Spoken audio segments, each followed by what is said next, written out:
Saudara-saudara, apakah saat ini Anda tengah berada dalam keadaan yang sulit? Dan dalam keadaan yang sulit itu, Anda mengatakan bahwa saya sudah berusaha, tetapi keadaannya tidak berubah. Bahkan Anda mengatakan saya sudah berdoa, tetapi justru keadaan makin buruk. Anda mungkin juga mengatakan bahwa Anda tidak tahu mengapa Tuhan mengizinkan Anda mengalami keadaan yang sulit atau pencobaan yang membuat Anda berada dalam keadaan yang sukar. Memang pada saat-saat seperti itu, maju dan bertahan bukanlah hal yang mudah. Anda butuh dasar untuk berpijak. Anda butuh arah untuk melangkah. Anda butuh kekuatan untuk tidak menyerah. Saudara-saudara, kita berjumpa kembali bersama dengan Nia Mistry dalam acara Wajah Allah.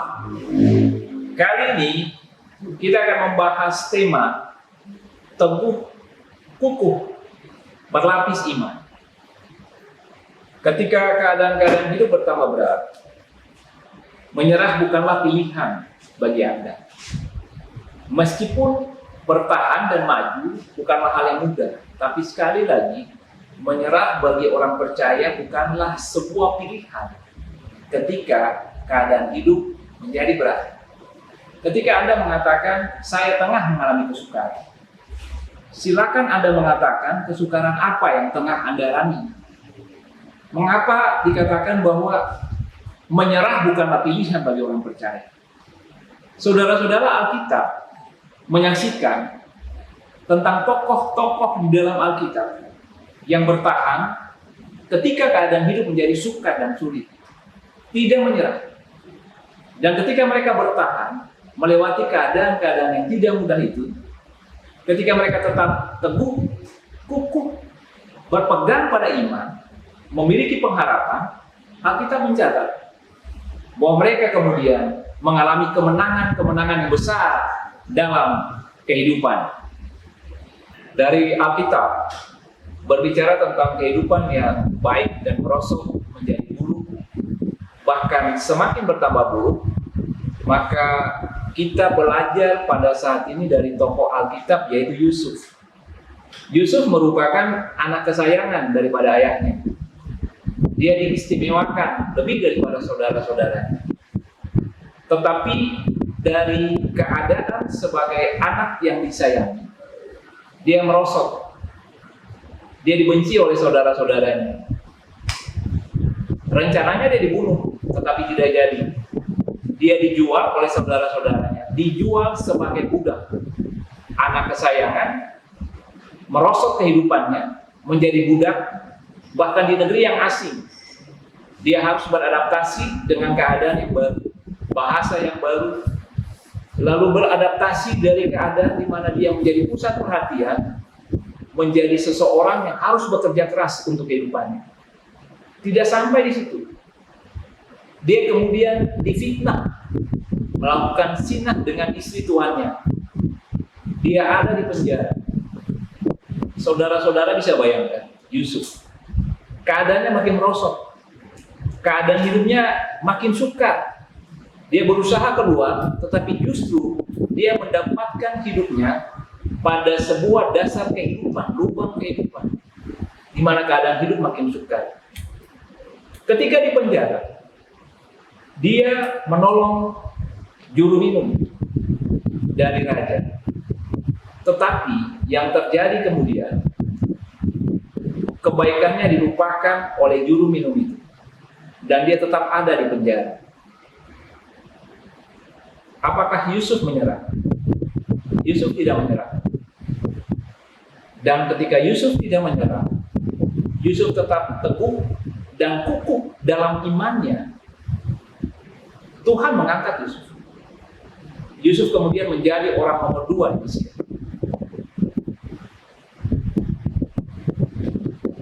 Pertanyaannya kemudian bagaimana Yusuf bisa teguh, kukuh,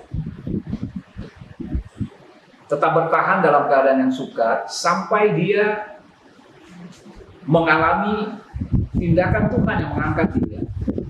Saudara-saudara, Yusuf mengenal ada beberapa prinsip dari kebenaran firman Tuhan, atau katakanlah dia memahami beberapa prinsip bagaimana Allah bekerja dalam kehidupan seseorang sehingga dia bisa bertahan dalam keadaan yang sukar, menanti pertolongan Tuhan sampai Tuhan mengangkat dia.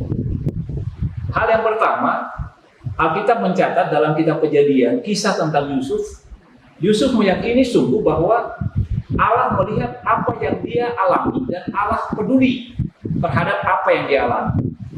Dalam Kejadian 39 ayat 21 dikatakan, tiap kali Yusuf mengalami keadaan hidup yang sulit, ketika keadaan hidupnya merosot, ada catatan Alkitab yang mengatakan, tetapi Tuhan menyertai Yusuf. Setiap kali kehidupan Yusuf merosot, dikatakan, tetapi Tuhan menyertai Yusuf. Ketika keadaan hidup yang dialami oleh Yusuf makin buruk, catatan ini muncul. Ini berarti ada sebuah prinsip dalam kehidupan orang percaya yang harus dipegang oleh orang percaya ketika keadaan hidup itu menjadi buruk, bahwa Tuhan melihat segala keadaan yang kita alami. Dan Tuhan tidak hanya melihat, tetapi Dia peduli terhadap keadaan Anda. Mungkin keadaan hidup seolah-olah menyatakan bahwa Tuhan jauh dari Anda. Tetapi sebenarnya catatan Alkitab yang mengatakan tetapi Tuhan menyertai Yusuf menyatakan kepada kita, bahkan ketika keadaan hidup kita menjadi sangat buruk, tidak menjadi pertanda bahwa Tuhan tidak tahu keadaan Anda. Tuhan tahu keadaan Anda. Dan Tuhan peduli terhadap keadaan Anda. Itu prinsip yang pertama. Prinsip yang kedua yang dipegang oleh Yusuf sehingga dia bisa teguh kukuh dalam imannya adalah dia melihat bahwa penderitaan yang dia alami adalah sebuah hal yang menjadi tindakan bebas manusia. Anda dan saya sebagai manusia adalah pribadi-pribadi yang diciptakan oleh Allah dengan kehendak bebas. Kehendak bebas mengartikan bahwa Allah memiliki sebuah kehendak yang baik bagi kita. Tetapi ketika kita secara salah menggunakan kehendak bebas yang Allah anugerahkan kepada kita, maka kita bisa membawa diri kita ada dalam kesulitan-kesulitan yang besar. Sebagai contoh, terkadang ketika musibah terjadi dalam kehidupan seseorang, dia mengatakan begini, ini kehendak Allah. Misalnya, ketika anak Anda belum cukup usia, Anda mengizinkan dia membawa kendaraan bermotor, mengizinkan dia. Suatu saat karena usianya belum matang berkendaraan di jalan umum, dia kemudian mengalami kecelakaan. Lalu orang mengatakan ini kehendak Allah. Allah tidak menghendaki hal itu, tetapi ini adalah kealpaan manusia menggunakan kehendak bebasnya. Allah memiliki kehendak yang baik bagi kita, tetapi ketika kita salah menggunakan kehendak bebas itu, maka kehendak Allah yang baik tertahan untuk terjadi dalam hidup kita. Saudara-saudara, orang lain juga seperti contoh dalam kehidupan Yusuf dan saudara-saudaranya. Orang lain bisa saja menimbulkan kesulitan dalam kehidupan kita ketika menggunakan kehendak bebas yang Tuhan berikan dalam kehidupan mereka untuk menyusahkan kehidupan orang lain. Saudara-saudara Yusuf menggunakan kehendak bebas yang Tuhan berikan kepada mereka untuk hal yang salah. Mereka menggunakan untuk melawan Yusuf. Dalam keadaan ini Yusuf memahami bahwa kehendak bebas manusia bisa saja bertentangan dengan kehendak bebas yang Allah jadikan sebagai sebuah rancangan dalam kehidupan manusia untuk menjadi kebaikan. Ketika seseorang memakai kehendak bebas yang Allah anugerahkan secara salah, entah diri Anda, entah diri orang lain, Yang pasti adalah Allah dengan kehendak baiknya kepada manusia, entah Anda atau orang lain, dibatasi. Ketika Anda memakai kehendak bebas yang Tuhan anugerahkan kepada Anda secara salah, maka Allah membatasi dirinya dengan kehendak yang baik yang Dia inginkan terjadi dalam kehidupan Anda. Kehendak bebas bisa saja digunakan secara salah, dan orang mengatakan bahwa Allah menghendaki kejadian-kejadian karena kehendak bebas disalahgunakan. Sebenarnya tidak. Allah selalu menghendaki hal yang baik terjadi dalam kehidupan kita. Tapi ketika kita salah menggunakan kehendak bebas itu, orang lain salah menggunakan kehendak bebas itu. Yusuf punya saudara-saudara salah menggunakan kehendak bebas itu. Kehendak bebas itu disalahgunakan, Allah membatasi dirinya. Kehendak Allah yang baik tidak terjadi.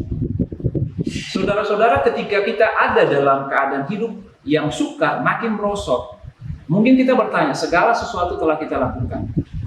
Tetapi ingatlah satu prinsip ini, bahwa bisa saja Anda telah ada pada jalur yang tepat, tetapi orang lain belum ada pada jalur yang tepat, tetapi masih menggunakan kehendak bebasnya secara salah.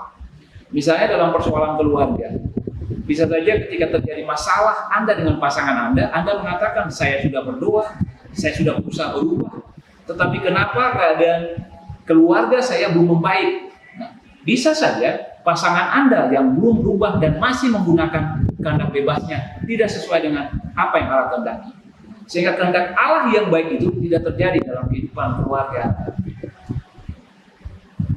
Jadi prinsip yang kedua adalah mengetahui bahwa setiap orang memiliki kehendak bebas. Ketika setiap orang menggunakan kehendak bebasnya secara salah, maka kehendak Allah yang baik tidak terjadi dalam kehidupan. Prinsip yang terakhir yang mesti dipahami, yang Yusuf pegang sebagai sebuah kebenaran adalah dia melihat bahwa Allah berkuasa menentukan hasil akhir. Tadi yang pertama dikatakan Allah melihat segala keadaan yang dialami oleh Yusuf dan dia peduli. Yang kedua, kita melihat bahwa ada peran manusia yang bisa saja membuat keadaan hidup itu makin merosot dan makin buruk. Yang ketiga, sebuah prinsip yang sangat penting dan menyenangkan dalam kehidupan orang percaya adalah bahwa Allah menentukan hasil akhir. Saudara-saudara, ini merupakan kabar baik bagi kita. Bukankah ketika keadaan hidup semakin buruk, kita bisa putus asa dan hilang harapan? Kita bisa menyerah dan tidak berusaha lagi berpegang pada pengharapan, berpegang pada iman bahwa sesuatu yang terbaik akan terjadi. Tapi ketika kita percaya bahwa Allah menentukan hasil akhir, satu hal pertama yang mesti Anda dan saya pegang adalah Allah baik. Allah selalu baik. Allah baik kepada setiap orang yang berharap kepadanya. Dan dalam kebaikan Allah itu, maka kita percaya kalau Dia yang menentukan hasil akhir dalam kehidupan kita, seburuk apapun keadaan Anda pada saat ini, Allah tetaplah menentukan hasil akhir. Yusuf, Allah menentukan hasil akhir. Dia pada akhirnya naik pada saat orang mungkin mengatakan itulah akhir kehidupannya, di penjara. Ketika keadaan hidup bertambah buruk, ketika ada di penjara, apa yang bisa diharapkan? Tetapi ketika Allah masih menentukan hasil akhir, yang paling buruk sekalipun dalam kehidupan Anda bisa berubah menjadi sebuah kebaikan. Mungkin Anda mengatakan, tapi keadaan ini justru sayalah yang melakukannya. Poin kedua tadi, kehendak bebas kita bisa membawa kita kepada keadaan yang makin buruk. Tahukah Anda bahwa Anda berkuasa, Allah berkuasa untuk mengubah keadaan hidup Anda yang buruk itu menjadi sebuah kebaikan. Karena Dia menentukan hasil akhir. Karena Dia adalah Allah yang baik. Karena Dia punya rancangan atas kehidupan Anda. Anda mungkin mengatakan gini, orang yang membuat hidup saya sulit adalah orang yang sangat berkuasa. Tahukah Anda bahwa Allah yang kita sembah adalah Allah yang memiliki kuasa di atas segala kuasa. Kuasa manusia sehebat apapun terbatas. Bayangkan saja, tidak ada seorang manusia yang bisa hidup selama-lamanya. Tetapi berbicara tentang kuasa Allah tidak terbatasi. Orang lain mungkin menggunakan kehendak bebasnya untuk menekan dan menyusahkan Anda. Tetapi kuasanya tidak melebihi kuasa Tuhan. Sebab itu ketika kita percaya Allah menentukan hasil akhir, maka kita meyakini satu hal, bahwa Tuhan Allah mampu untuk mengangkat kita pada waktu yang tepat. Dia dapat menggunakan hal-hal buruk yang orang lakukan kepada Anda, mengubahnya menjadi kebaikan dalam kehidupan Anda. Karena dialah yang menentukan hasil akhir dalam kehidupan Anda.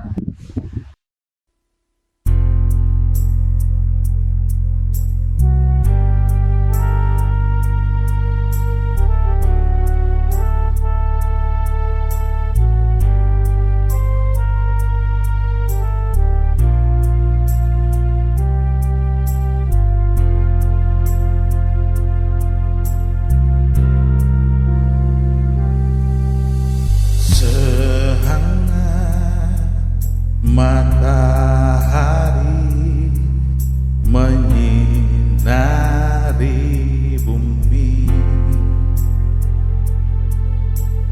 tiada melebihi kasih yang abadi.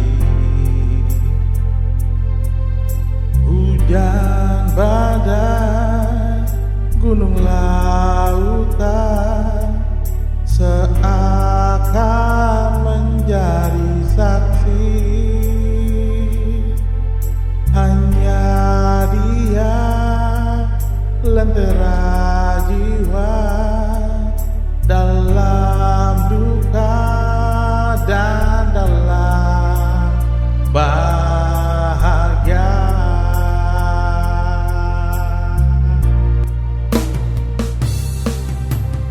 Muliakanlah akan kebesaran-Nya, Juru Selamat kita, penebus segala dosa-dosa.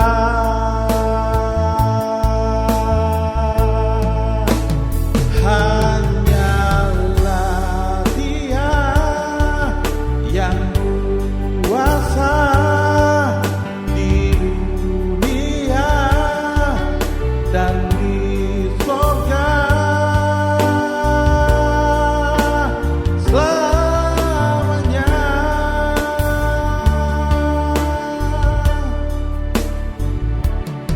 Pujilah Dia yang mulia, Juru Selamat manusia.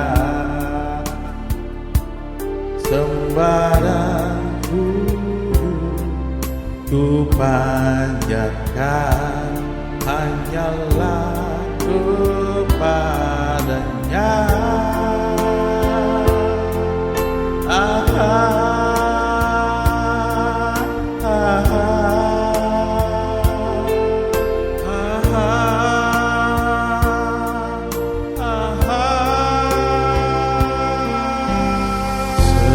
Sehangat matahari menyinari bumi,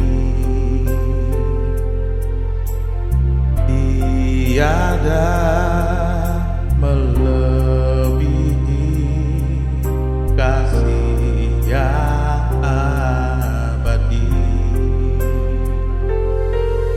Hujan badai, gunung lautan seakan menjadi saksi.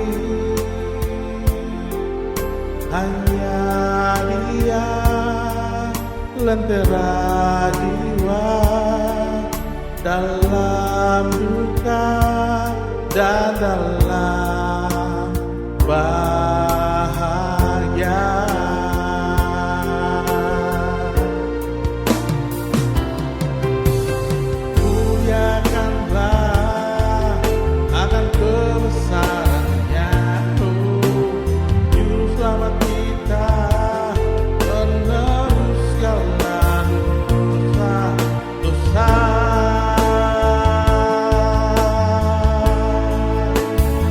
hanyalah Dia yang kuasa di dunia dan di surga selamanya.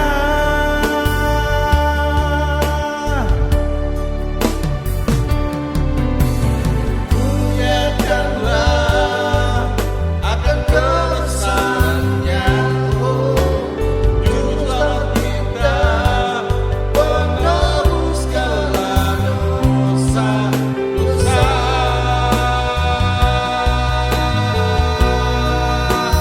Hanyalah Dia yang kuasa di dunia dan di surga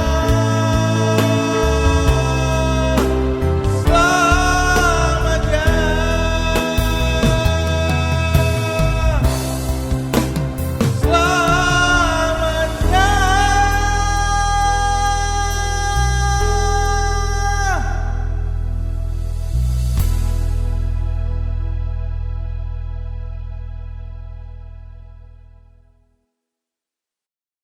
Saudara-saudara, bila kita telah memahami prinsip-prinsip tadi yang menjadi dasar kita berpijak supaya kita tetap teguh, kukuh, dan beriman, memiliki pengharapan, maka kini saatnya melangkah, bertindak berdasarkan kebenaran-kebenaran tadi. Prinsip tadi itu mendorong kita untuk bertindak, mengambil tindakan terhadap diri kita.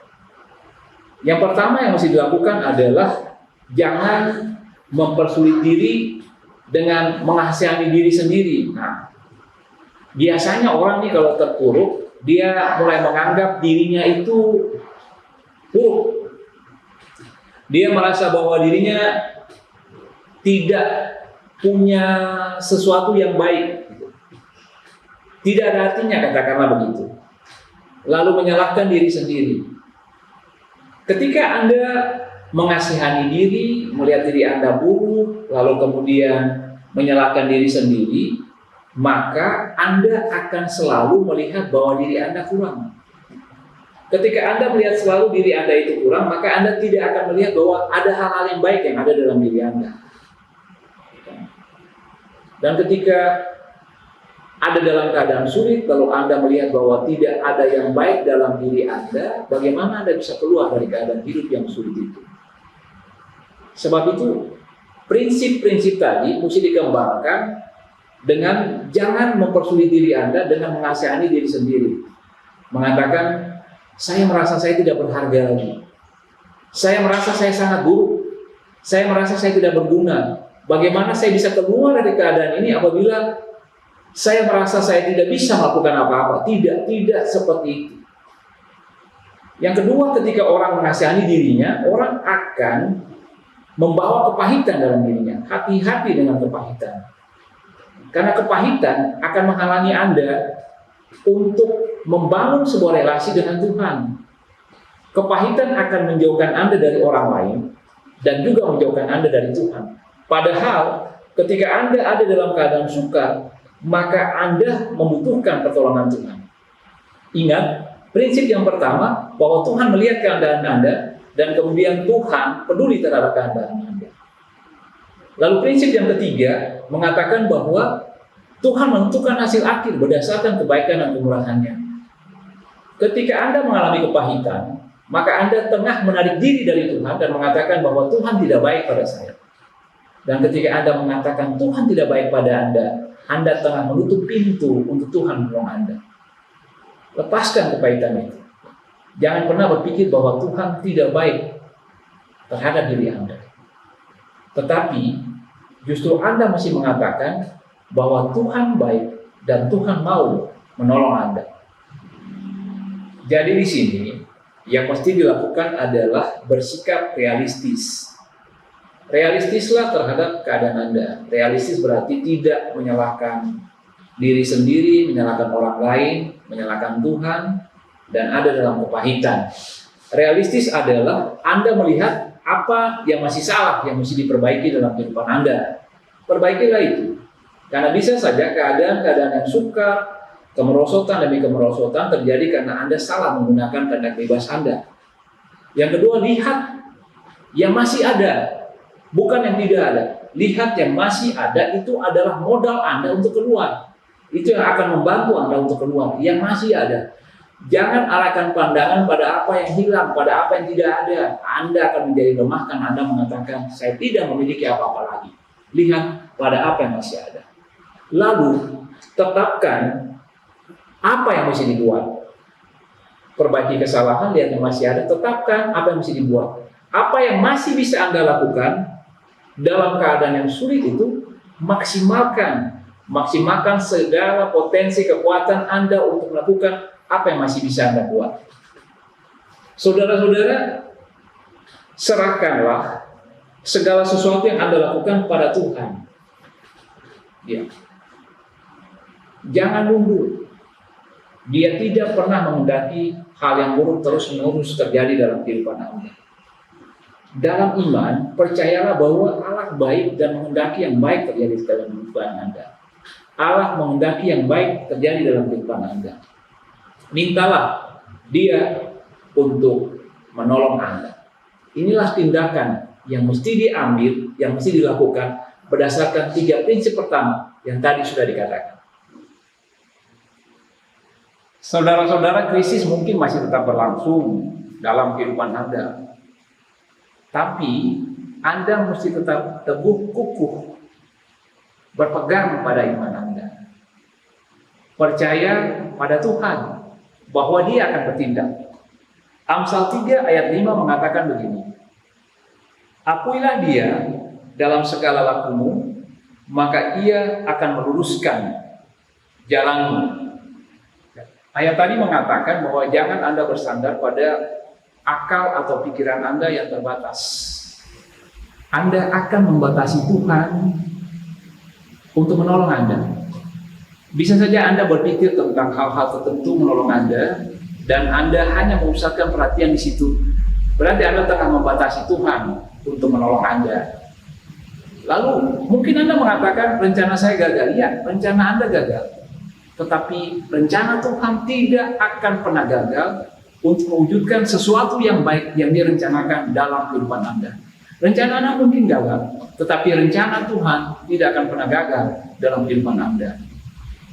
Ayat tadi juga mau mengatakan bahwa ketika kita mempercayakan kehidupan kita pada Tuhan, berarti kita tengah membatasi pikiran kita, intelijensi kita, kemampuan kita secara manusia, bahkan kehendak bebas kita, lalu emosi atau perasaan kita. Semua hal tadi kita taklukkan di bawah kuasa firman Tuhan. Akuilah Dia dalam segala lakumu, maka Ia akan meluruskan jalan. Artinya segala sesuatu yang kita pandang sebagai kehebatan kita, kemampuan kita sebagai manusia, kita merasa bahwa hal-hal ini merupakan hal yang wajar saja. Ya, saya bersedih, emosi saya seperti ini karena ada dalam keadaan sulit. Kembalikan lagi semua itu di dalam terang firman Tuhan. Karena Anda tengah bertindak dalam iman, percaya bahwa ketika Anda menyerahkan semuanya pada Tuhan, mengakui Tuhan di dalam segala jalan, maka Tuhan akan meluruskan jalan Anda. Bertindak dalam iman juga berarti bahwa kita berpegang pada janji-janji Allah. Janji Allah adalah sesuatu yang pasti dalam kehidupan Anda. Anda mungkin belum melihat bahwa kehidupan Anda berubah. Ya, dalam keadaan seperti itu memang tidak mudah. Tetapi saudara-saudara, yang mau saya katakan begini, janji Allah adalah sesuatu hal yang pasti. Dan ketika Anda berpegang pada janji Allah, sebenarnya Anda tengah menarik hal-hal yang tidak kelihatan yang Anda butuhkan dalam hidup ini, bahkan yang mustahil sekalipun. Ketika Anda berpegang pada janji Allah, Anda tengah menariknya untuk menjadi sebuah kenyataan dalam kehidupan Anda. Jangan percaya dan berpegang pada penglihatan Anda, pada apa yang Anda dengarkan, pada apa yang Anda rasakan, situasi yang sulit. atau orang-orang yang kelihatannya berkuasa dan masih menekan Anda. Tetapi berpeganglah pada janji Allah, kata-kata Allah. Itulah kehidupan Anda. Itulah yang mesti Anda pegang, sehingga Anda tetap menjadi pribadi yang teguh, kukuh, berdasarkan iman. Ketika Anda tetap pada jalur itu, maka nantikanlah pada saatnya, cepat atau lambat, Tuhan akan mengangkat Anda.